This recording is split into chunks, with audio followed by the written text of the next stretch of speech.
Hello, everyone. Welcome to day 5 of the 7 days of Halloween. I hope you are enjoying the short stories that we have been reading together for the past few days. So we've read a lot so far. We started with Roald Dahl's The Landlady. We read The Shoemaker and the Devil by Anton Chekhov. We read, The Apparition by Guy de Maupassant, The Cask of Amontillado by Edgar Allan Poe, and today we're going to read one of my favorite authors, Edith Wharton. I love Edith Wharton. She's more famous for other works, but today we're going to read her short story, The Duchess at Prayer. So Edith Wharton was born in 1862 and she died in 1937 in New York. And she was an American novelist, short story writer, and interior designer. And she was born in a very wealthy upper class family in New York. She was part of the so-called old New York aristocracy. So the families that made a lot of money during the Gilded Age. So the Gilded Age was at that period, the end of the 19th century in America, especially in big cities like New York. So gilded refers to the fact that on the outside, society looked shiny and rich, a lot of development, industrialization, a lot of money going on. But underneath this golden layer, the inside was a very common metal, right?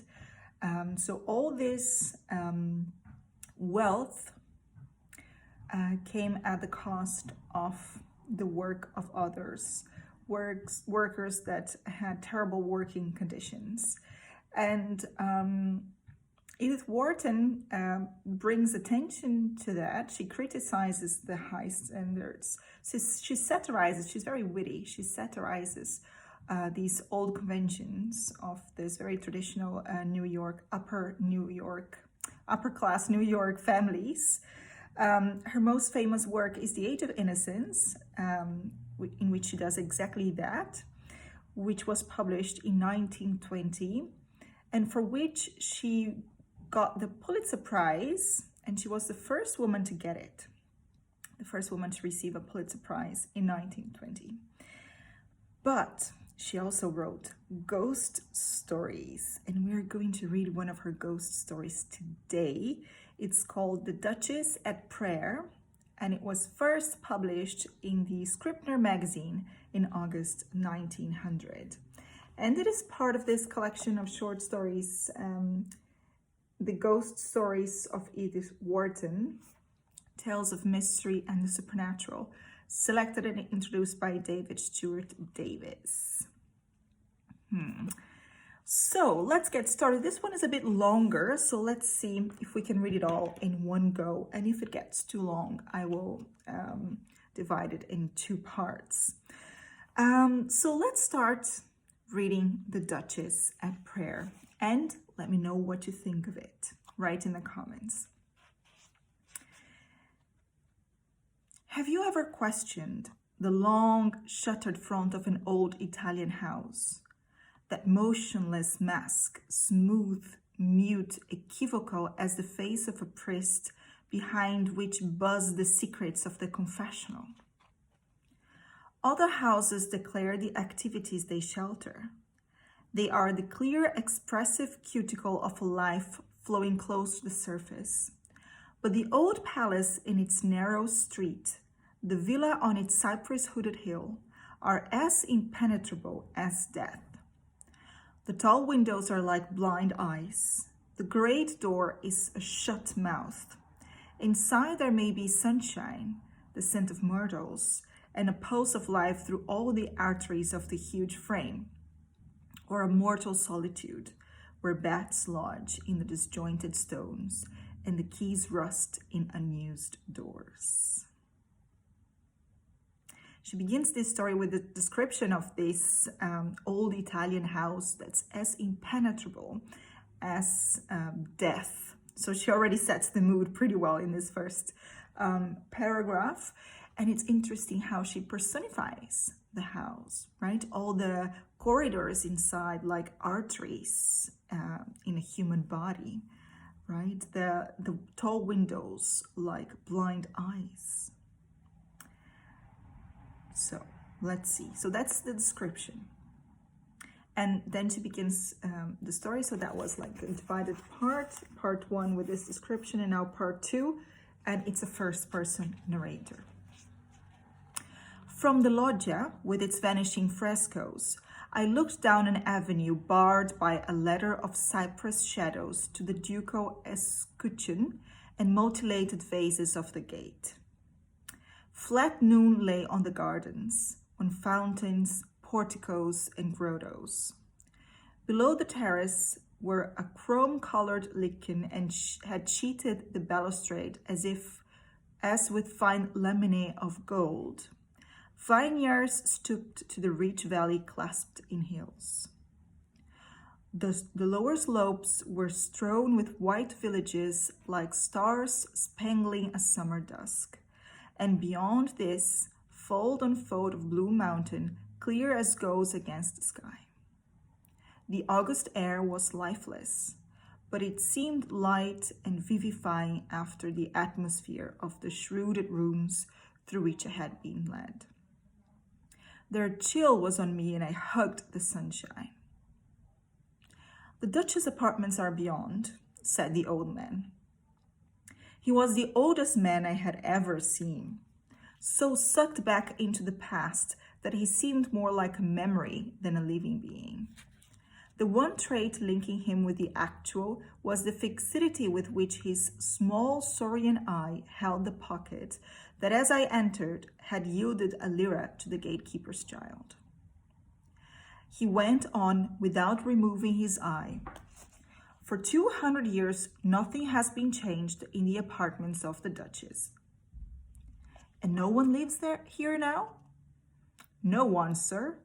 The Duke goes to Como for the summer season. I had moved to the other end of the loggia. Below me, through hanging groves, white roofs and domes flashed like a smile. And that's Vicenza? Proprio. The old man extended fingers as lean as the hands fading from the walls behind us. You see the palace roof over there, just to the left of the basilica? The one with a row of statues like birds taking flight? That's the Duke's town palace, built by Palladio. And does the Duke come there? Never. In winter he goes to Rome. And the palace and the villa are always closed? As you see, always. How long has this been? Since I can remember. I looked into his eyes. They were like tarnished metal mirrors reflecting nothing. That must be a long time, I said involuntarily. A long time, he assented. I looked down on the gardens. An opulence of lilas overran the box borders between cypresses that cut the sunshine like basalt shafts. Bees hung above the lavender. Lizards sunned themselves on the benches and slipped through the cracks of the dry basins. Everywhere were vanishing traces of that fantastic horticulture of which our dull age has lost the art. Down the alleys, maimed statues stretched their arms like rows of whining beggars. Faunered herms greened in the thickets, and above the lauristinous walls rose the mock ruin of a temple, falling into real ruin in the bright, disintegrating air. The glare was blinding. "Let us go in," I said. The old man pushed open a heavy door, behind which the cold lurked like a knife. "The Duchess's apartments," he said. Overhead and around us, the same evanescent frescoes, Underfoot, the same scagliola volutes unrolled themselves interminably. Ebony cabinets with inlay of precious marbles in cunning perspective alternated down the room with the tarnished efflorescence of gilt consoles supporting Chinese monsters, and from the chimney panel a gentleman in the Spanish habit haughtily ignored us. Duke Ercole II, the old man explained, by the Genoese priest. It was a narrow-browed face, sallow as a wax effigy, high-nosed and cautious-lidded, as though modelled by priestly hands, the lips weak and vain rather than cruel, a quibbling mouth that would have snapped at verbal errors like a lizard catching flies, but had never learned the shape of a round yes or no. One of the Duke's hands rested on the head of a dwarf, a simian creature with pearl earrings and fantastic dress. The other turned the pages of a folio propped on a skull. Beyond is the Duchess's bedroom, the old man reminded me.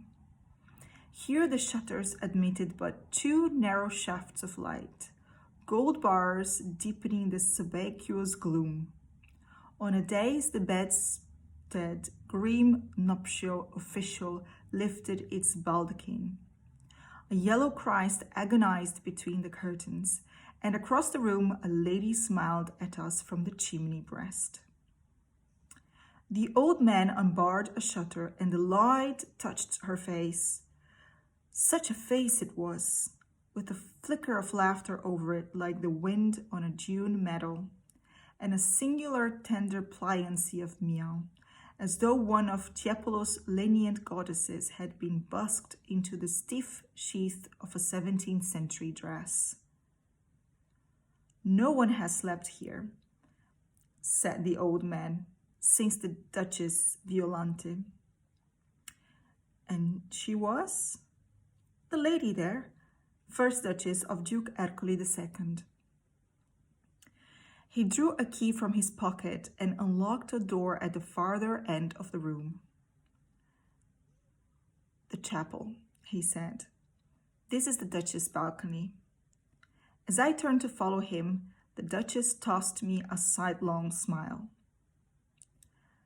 I stepped into a grated tribune above a chapel festooned with stucco. Pictures of bituminous saints mouldered between the pilasters.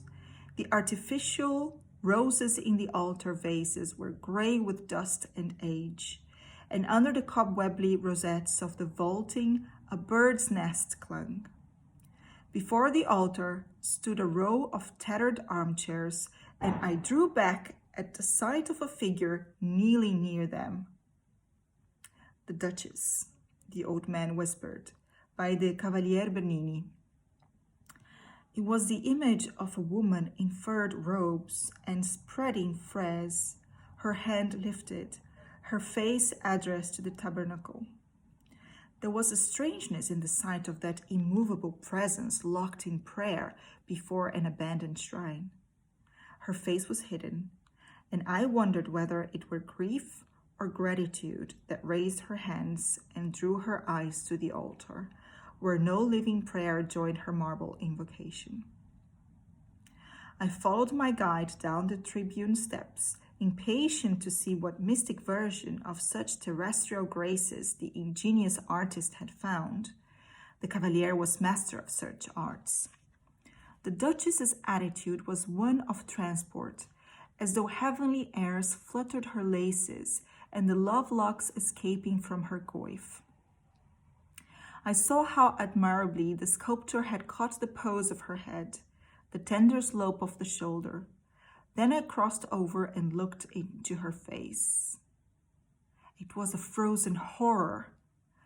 Never have hate, revolt, and agony so possessed a human countenance. The old man crossed himself and shuffled his feet on the marble. The Duchess Violante, he repeated. The same as in the picture. Yeah, the same. But the face, what does it mean? He shrugged his shoulders and turned deaf eyes on me. Then he shot a glance around the sepulchral place, clutched my sleeve, and said close to my ear, "It was not always so." What was not? The face. So terrible. The Duchess's face.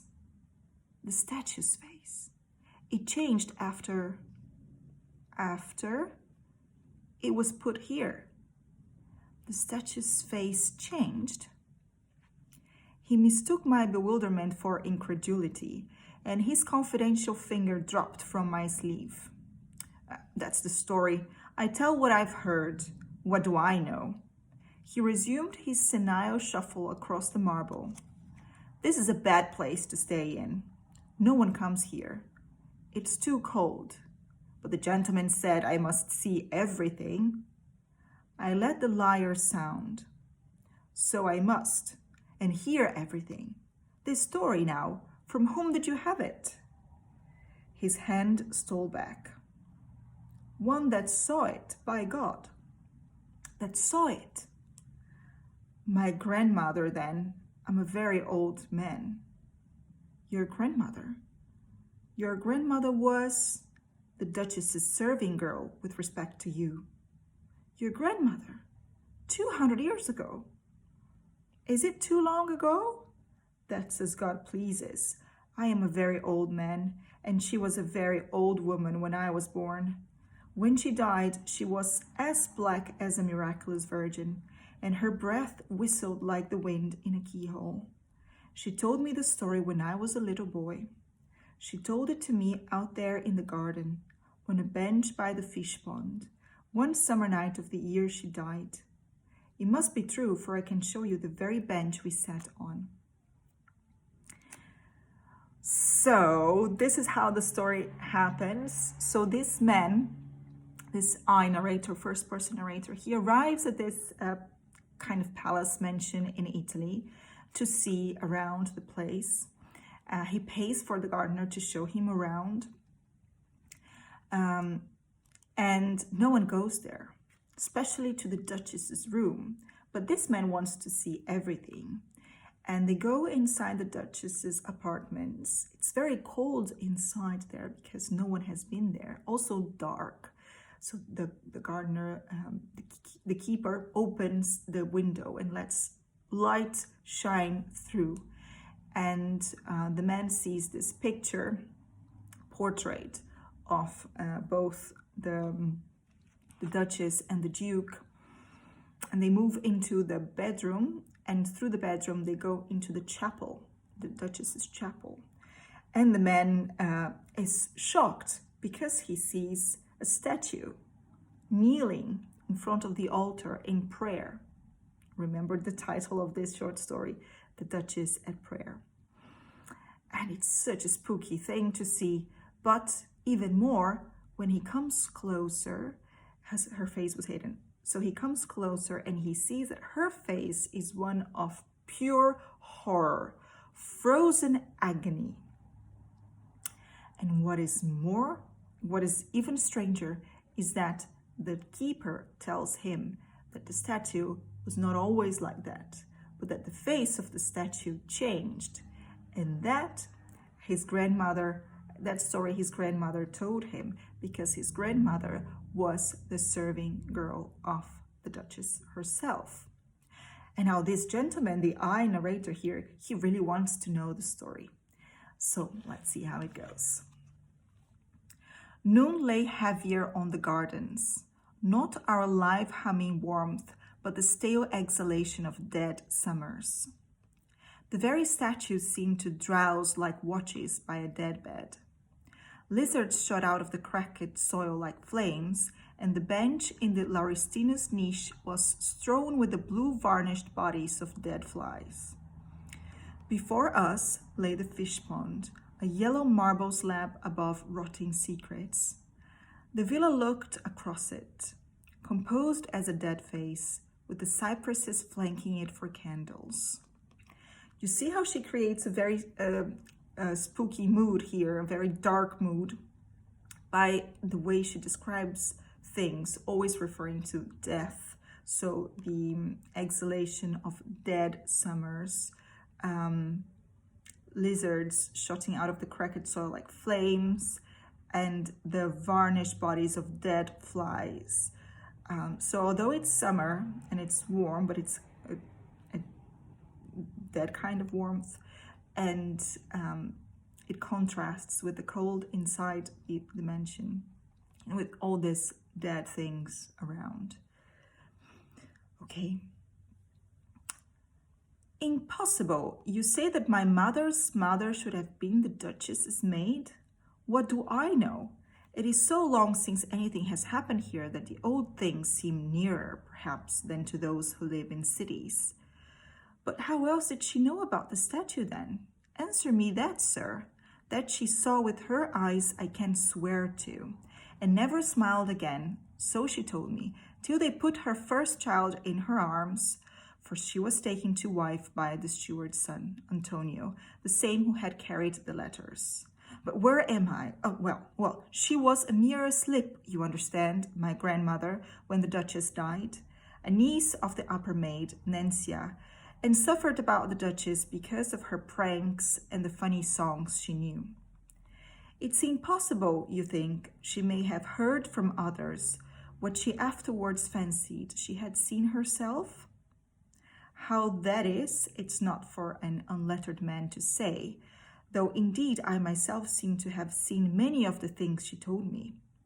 This is a strange place. No one comes here. Nothing changes. And the old memories stand up as distinct as the statues in the garden. It began the summer after they came back from the Brenta. Duke Ercole had married the lady from Venice, you must know. It was a gay city then, I'm told, with laughter and music on the water, and the days slipped by like boats running with the tide. Well, to humor her, he took her back the first autumn to the Brenta. Her father, it appears, had a grand palace there, with such gardens, bowling alleys, grottos, and casinos as never were, gondolas bobbing at the water gates, a stable full of gilt coaches, a theater full of players, and kitchens and offices full of cooks and lackeys to serve up chocolate all day long to the fine ladies in masks and furbelows, with their pet dogs and their blackamoors and their abbaties. I know it all as if I'd been there, for Nencia, you see, my grandmother's aunt, traveled with the Duchess and came back with her eyes round as platters, and not a word to say for the rest of the year to any of the lads who had courted her here in Vicenza. What happened there, I don't know. My grandmother could never get at the rights of it, for Nencia was mute as a fish where her lady was concerned. But when they came back to Vicenza, the Duke ordered the villa set in order, and in the spring he brought the Duchess here and left her. She looked happy enough, my grandmother said, and seemed no object for pity. Perhaps, after all, it was better than being shut up in Vicenza, in the tall painted rooms where priests came and went as softly as cats prowling for birds. And the Duke was forever closeted in his library, talking with learned men. The Duke was a scholar. You notice he was painted with a book? Well, those that can read them make out that they are full of wonderful things. As a man that's been to a fair across the mountains will always tell his people at home, it was beyond anything they'll ever see. As for the Duchess, she was all for music, play acting, and young company. The Duke was a silent man, stepping quietly with his eyes down, as though he'd just come from confession. When the Duchess's lapdog yapped at his heels, he danced like a man in a swarm of hornets. When the Duchess left, he winced as if you'd drawn a diamond across a window pane, and the Duchess was always laughing. So you see how different they are, the Duke and the Duchess. So they married and they spent some time in Venice, had a lot of fun at the big city with all the social events, going to the theater, laughing, going to parties. But the Duke was a very serious man, so he liked to read his books and talk to his learned friends, and he would leave the Duchess alone because he was not one for laughing and dancing. So he left the Duchess at this apartment, this house, and left her there. When she first came to the villa, she was very busy laying out the gardens, designing grottos, planting groves, and planning all manner of agreeable surprises in the way of water jets that drenched you unexpectedly, and hermits in caves, and wild men that jumped at you out of thickets. She had a very pretty taste in such matters, but after a while she tired of it, and there being no one for her to talk to but her maids and the chaplain, a clumsy man deep in his books, why, she would have strolling players out from Vicenza, mountebanks and fortune-tellers from the marketplace, traveling doctors and astrologers, and all manners of trained animals. Still, it could be seen that the poor lady pined for company, and her waiting women, who loved her, were glad when the Cavalier Ascanio, the Duke's cousin, came to live at the vineyard across the valley. You see the pinkish house over there in the mulberries with a red roof and pigeon cote? The Cavalier Ascanio was a cadet of one of the great Venetian houses, Pezzi Grossi of the Golden Book. He had been meant for the church, I believe, but what? He sat fighting above praying and cast in his lot with the captain of the Duke of Mantua's Bravi, himself a Venetian of good standing, but a little at odds with the law.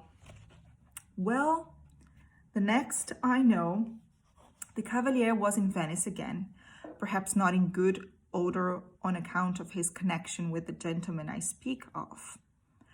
Some say he tried to carry off a nun from the convent of Santa Croce. How that may be, I can't say. But my grandmother declared he had enemies there, and the end of it was that on some pretext or other, the 10 banished him to Vicenza. There, of course, the Duke, being his kinsman, had to show him a civil face, and that was how he first came to the villa.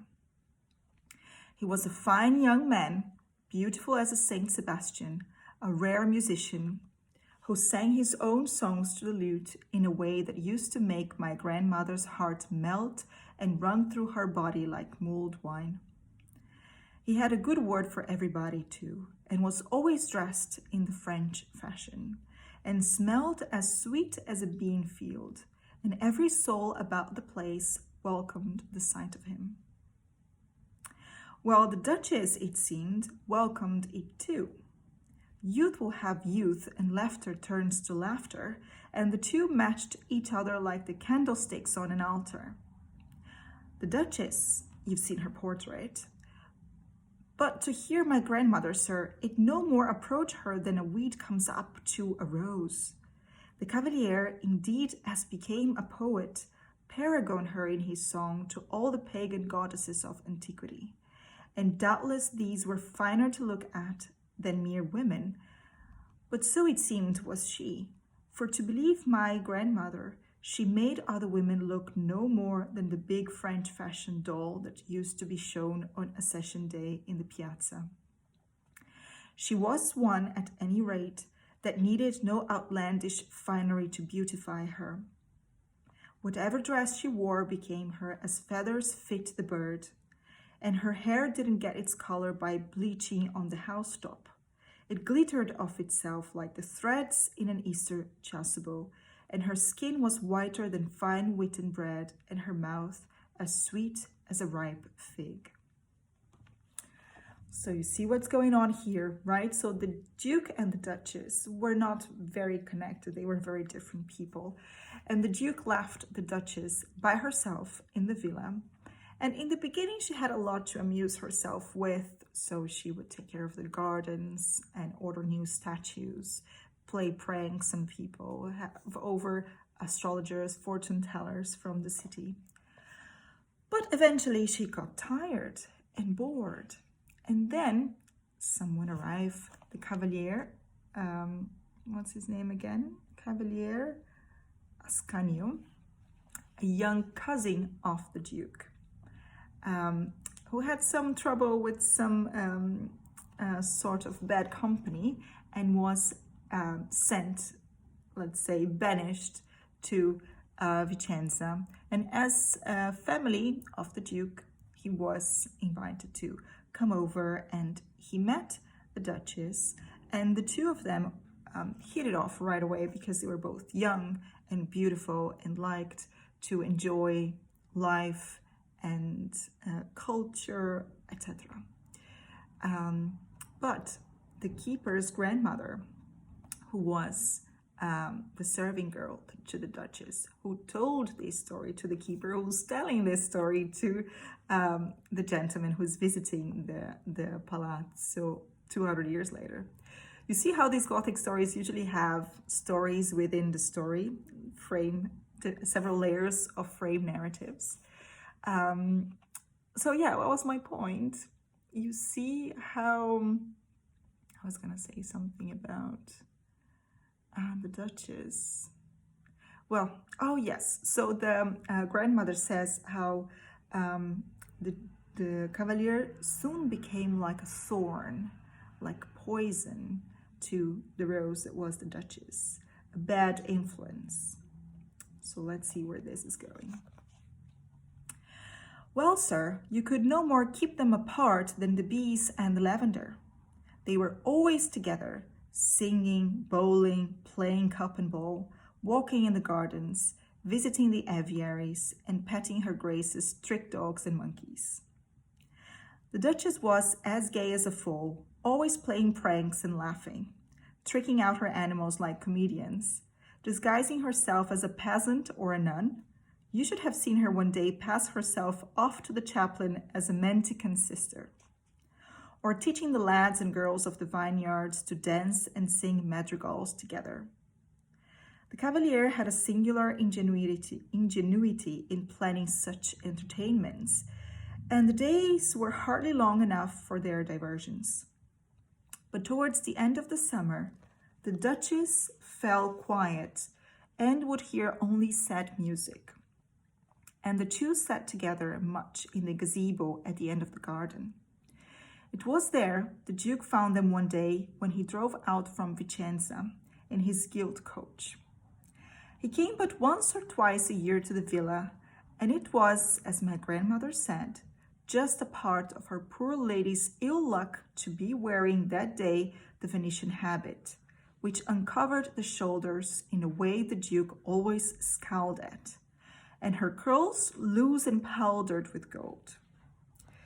Well, the three drank chocolate in the gazebo, and what happened no one knew, except that the Duke, on taking leave, gave his cousin a seat in his carriage, but the Cavalier never returned. Winter approaching, and the poor lady thus finding herself once more alone, it was surmised among her women that she must fall into a deeper depression of spirits. But far from this being the case, she displayed such cheerfulness and equanimity of humor that my grandmother, for one, was half vexed with her for giving no more thought to the poor young man, who all this time was eating his heart out in the house across the valley. It is true she quitted her gold-laced gowns and wore a veil over her head, but Nencia would have it she looked the lovelier for the change, and so gave the Duke greater displeasure.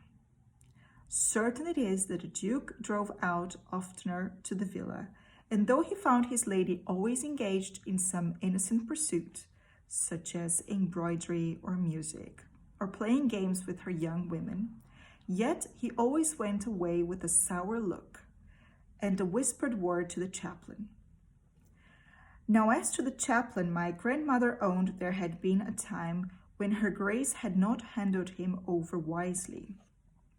For according to Nencia, it seems that his reverence, who seldom approached the Duchess, being buried in his library like a mouse in a cheese, well, one day he made bold to appeal to her for a sum of money, a large sum, Nencia said, to buy certain toll books, a chest full of them, that a foreign peddler had brought him. Whereupon the Duchess, who could never abide a book, breaks out at him with a laugh and a flash of her old spirit. Holy Mother of God, must I have more books about me? I was nearly smothered with them in the first year of my marriage. And the chaplain turning red at the affront, she added, You may buy them and welcome, my good chaplain, if you can find the money. But as for me, I am yet seeking a way to pay for my turquoise necklace and the statue of Daphne at the end of the bowling green, and the Indian parrot that my black boy brought me last Michaelmas from the Bohemians. So you see, I've no money to waste on trifles. And as he backs out awkwardly, she tosses at him over her shoulder. You should pray to Saint Blondina to open the Duke's pocket, to which he returned very quietly. Your Excellency's suggestion is an admirable one, and I have already entreated that blessed martyr to open the Duke's understanding. Thereat, Nancy said, who was standing by, the Duchess flushed wonderfully red and waved him out of the room, and then, Quick, she cried to my grandmother, who was too glad to run on such errands. Call me Antonio, the gardener's boy, to the box garden. I have a word to say to him about the new clove carnations. So what is going on here is that, so the two of them, the Cavalier and the Duchess, were together all the time. And one day, without notice, the Duke came back to the villa and found the two of them talking and having fun. And the Duchess was wearing a certain clothes that the Duke disliked. And the Duke was very jealous. He did not like to see the Duchess so pretty, so beautiful, and talking to a young man. So he offers a ride to the Cavalier, but the Cavalier never goes back to the villa. So we may infer what happened there. And everyone thought that the lady would then all of a sudden become very sad and depressed as her young friend was not there anymore. But on the contrary, she became very cheerful. She was very happy that even the maids were shocked that she did not miss her friend that much, that he was probably eating his heart out at that little house across the villa. So the story continues, but since this is a long one, we're going to pause here and I'm going to continue part 2 tomorrow. For now, I would like to know from you what you think of this story so far. What do you think of this momentum that Edith Wharton is building here with this dark mood and this clash between the Duke and the Duchess? And what do you think happened to the statue that made the statue change her face? And is that true or not? Let me know in the comments, and I will be back tomorrow to read the last part of this story for you. I hope you're enjoying the 7 days of Halloween, and I'll see you tomorrow for part 2.